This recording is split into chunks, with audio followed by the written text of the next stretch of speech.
"Do you want to be happy?" the man next to me asked without turning around. I said nothing at first. My mind was occupied with dark thoughts.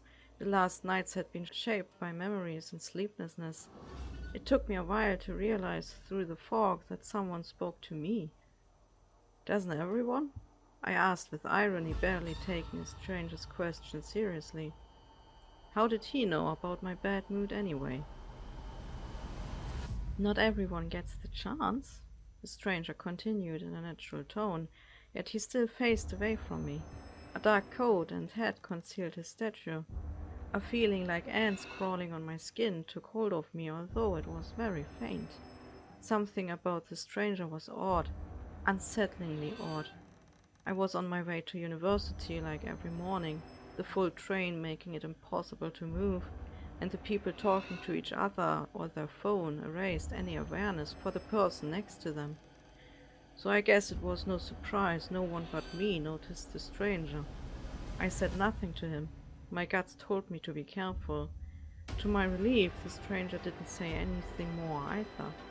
When my train finally reached the right station, I hurried outside. A hand on my shoulder made me stop. I turned around to see the stranger's face.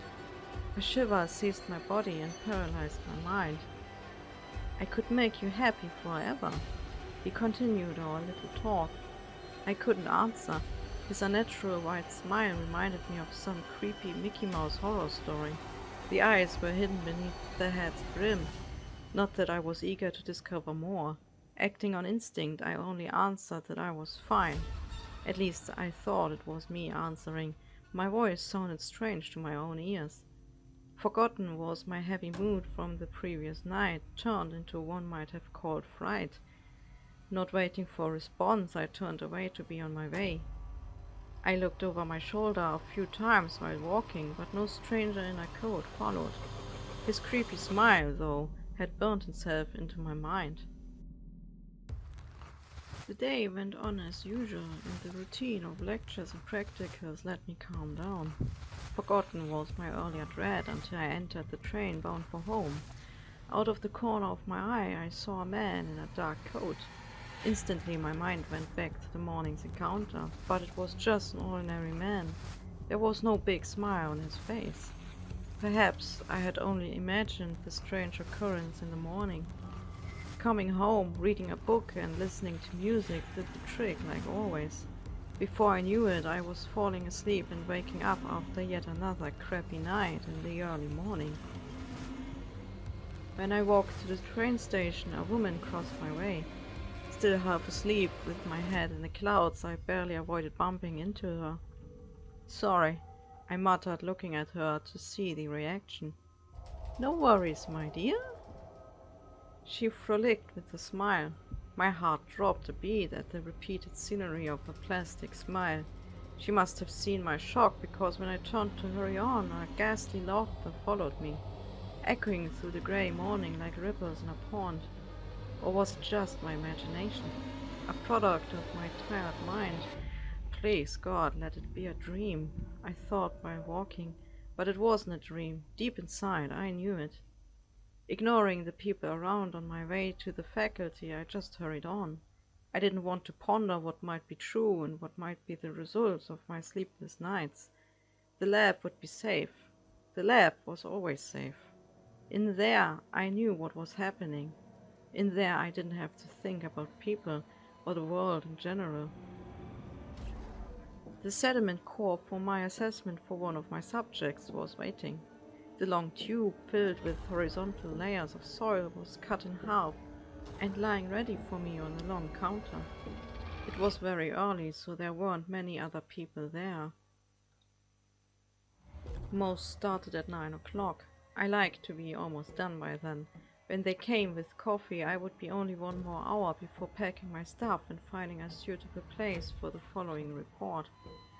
The different layers had to be categorized on a sheet of paper. Color, size of grains, form of grains, it all had to be noted down, together with the measurements concerning where in the core these different layers were located. I even dug up a large pebble here and there. A few not very interesting fossils I found farther down, close to the lowest layers of the core. Whilst at the top I could name several traces left by burrowing animals and roots. I was almost through when the first other student arrived. One of them was what caused me to quicken the pace. He wore an unnaturally happy smile. He said nothing, not unusual for the people around me. Most seemed intimidated by my presence, but they also paid me no mind. That guy, though, kept staring at me again and again, only to go back to his own task once I noticed. No one seemed to realize no one else was being stared at. I could have asked him what he wanted, but my inbuilt alarm system kept me from it. It was a dream. It had to be a damn dream. Denial got the better of me when I took my stuff and finished earlier than my perfectionism approved of, but I couldn't concentrate with the creep around. I would just start on a report and come back later. Feeling the old familiar restlessness, though, I didn't stay in the faculty. I aimed straight for the door leading outside. My feet carried me homewards as if they had a will of their own. It was on that way home when I had to face reality more or less. I could feel the people's stares outside. They were everywhere. I managed to admit to myself that someone must be playing some trick on me. After all, I had my experience with being the outcast, and although it hadn't been my role for years now, I figured that perhaps someone just wanted to have some fun with that loner who never came to any parties. Whenever I turned to see, none was there, but I could feel eyes on me the whole time. It was when I rounded the corner to cross the street where the tram used to drive that I saw several of the dozens of passengers inside the vehicle looked outside, staring at me as soon as their eyes found what they were looking for. They were grinning. Again.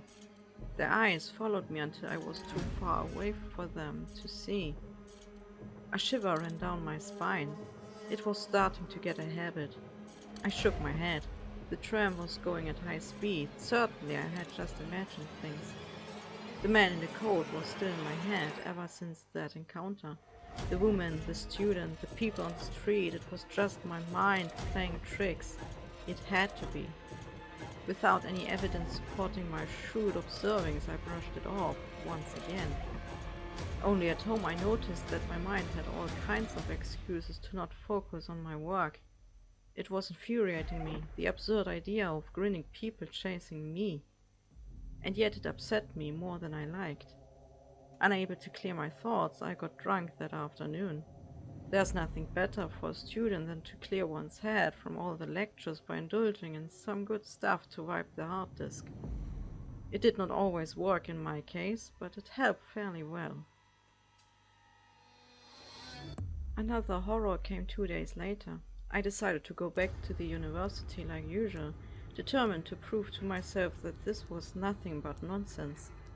I started with lectures in the morning, ignoring the feeling of being watched, and stayed until late in the evening to work on my assessment. There were only 3 or 4 students about at this time, all of us sitting for ourselves, working with our respective tasks. A fellow student asked me for a sheet of paper. I recognized the same plastic smile at once. I registered what was happening, ran through all other explanations only to find nothing in my brain's database inside. Tired of running, I did the only reasonable thing. "You seem to be happy. Having a good day?" "The last days have all been good," he answered, still displaying that smile of his which bordered toward insanity. A chill ran down my spine as he spoke. It wasn't monotone, it wasn't happy, but something in between, giving off a hint of inhumanity. "Wouldn't you like to be happy too?" he continued, asking while his eyes grew wider. "You seem so terribly troubled by pain." He was the same. He was the same as the stranger in the train. Something seemed to leer at me from inside my fellow student's body, something which examined me from that blank stare. His happy mask couldn't fool me. "Once happy, you will forget sadness," the creature continued. I felt its words lulling me to sleep, making my mind heavy and plump. Every hair on my body stood on end as a result of the adrenaline coursing through my veins. "Need to go," I said, getting up in one motion. I barely avoided the student's hand, which reached for me. Suddenly he fixed me with a hungry stare. All right, that was a new observation. Up until now, everyone had just stared at me, passively. This was assimilation, for the lack of a better term. Whatever he was, whatever it was, I was now its prey. Not wasting time, I made for the door. The student followed, bumping into some unfortunate girl. I say unfortunate, for what happened next was fascinating as well as terrifying. Upon coming in contact with the smiling maniac, she staggered. Then she remained still for a moment before she too started to smile. Wider and wider it grew until she fixed me with the same stare. What the hell? But I didn't have time to wonder. I had to run. "Can't you see how happy we are?" they said in unison, snickering with glee. Managing to slip through the closing door of an elevator, I could outrun them. The last thing I saw was their smile as they stared through the shrinking space between the doors. Yet the chase didn't end. They were outside as well. I did not stop to put it to the test if those infected people would chase me too. I just kept running down the hill to the train station. The train itself was almost empty. Only a few sleepy passengers sat on their respective seats. None of them seemed to care for an out-of-breath student. I was grateful for not living directly in the city. My home lies on the other side of the mountain. It isn't countryside, but neither is it the bustling city. I went home without detours and locked the door, something I usually didn't bother with. I did not go out, not back to university nor anywhere else for a few days. I was too shaken. I didn't know how to deal with that kind of madness. Thing is, sitting at home caused me to feel trapped after a while. I needed to go out, get moving. The darkened streets of that small town were always devoid of people at night. 2 or 3 a.m. was the dead spot when absolutely everyone slept. Silently I slipped outside onto the main street and into the neighborhood next to me, full of nice gardens and soft breezes. After days I finally breathed without being afraid of being seen. The cool night air was tranquil. Far ahead I saw a cat. It stopped to look at me. I looked back. It started smiling. The cat smiled. I swallowed and stopped walking. Turning away again, the animal quickly walked across the street, vanishing in a garden full of thick trees.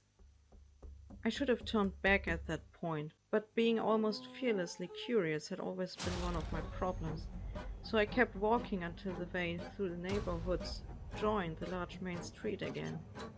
It was there when I heard someone running.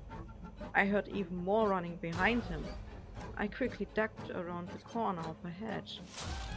"Get away from me, you weirdos!" I heard the man call out. He stumbled or was somehow stopped right before rounding the corner where I stood. All I knew is that he fell silent. The other people didn't talk to begin with. What I could feel was the shift in the air around. Something dark and threatening seemed to appear, or perhaps grow in the man as he was assimilated. I could hear his breathing growing calmer, whilst my heart was starting to beat faster due to the danger around. Have you ever stood right next to mortal danger incarnate with only a thin wall of plants separated you from it? It's like standing behind a tree trunk and on the other side would be a very pissed bear, only that you would know what the bear was about to do. I couldn't tell what this virus would do to me. Hook me up to the hive mind of happiness. I wasn't interested in being part of the colony. Hadn't been at the best of times. Call me antique, but I did not like the idea of swapping out my soul for something blissfully fabricated. I would not even consider it. I kept standing, frozen in place, until I heard footsteps growing fainter. I took a few steps backwards before peering around the corner. The man still stood there, alone. He had his back turned to me. I should have vanished, run home. I did not. Instead, I did something indescribably stupid. "Do you need help?" I asked, keeping my distance. "Thanks for asking, my dear, but I'm absolutely fantastic," he said while spinning around to face me. His expression was marked by the same leeringly empty smile. "Okay," I managed to mutter, keeping my relatively easygoing composure while turning around to make for home once and for all. It wasn't before I was already in front of my apartment when I turned to look up at the main street. The man had followed me, silent as an owl. He stared at me, smiling. He hadn't hunted me. He had followed me home, finding out where I lived. His smile grew even wider when the predatory glint crept into those wide eyes. At once I made for my door as he sprinted towards me. I shut it and turned the key.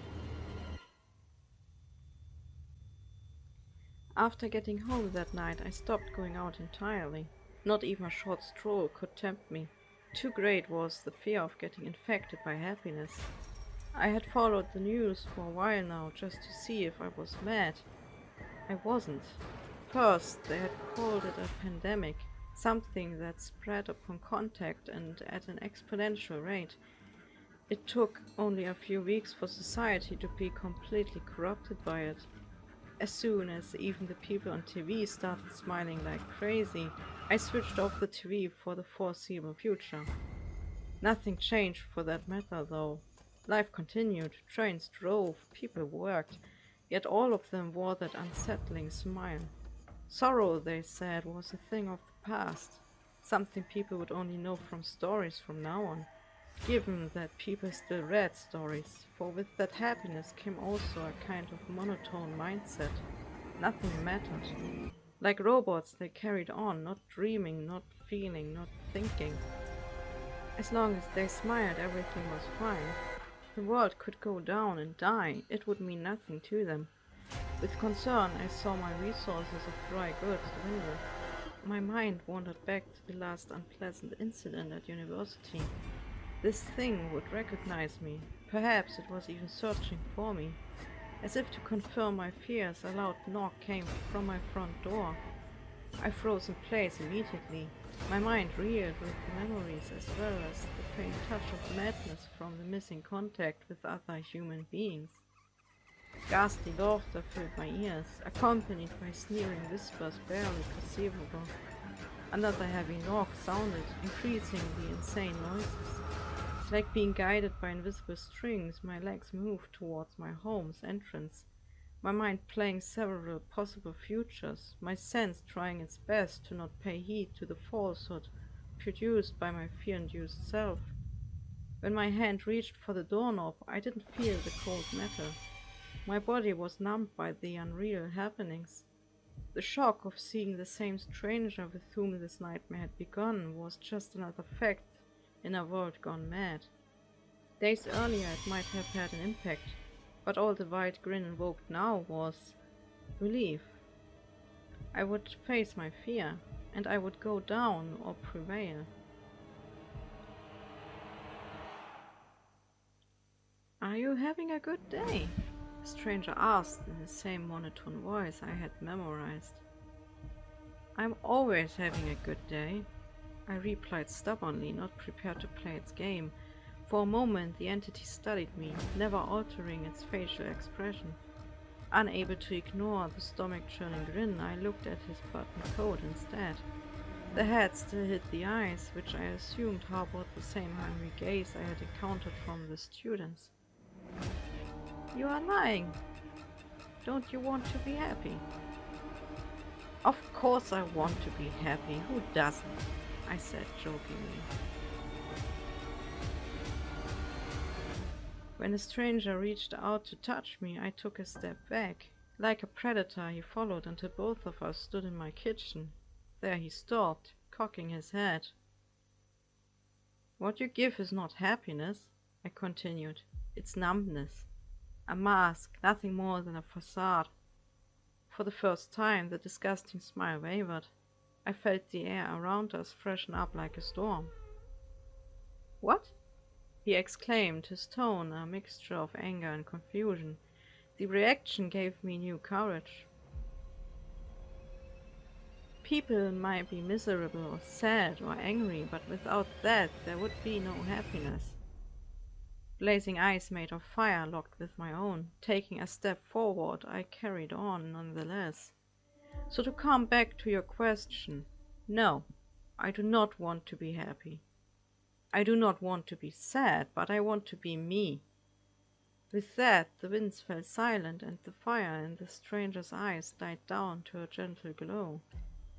Like a broken curse, the expression returned to what it might have been before that awful smile.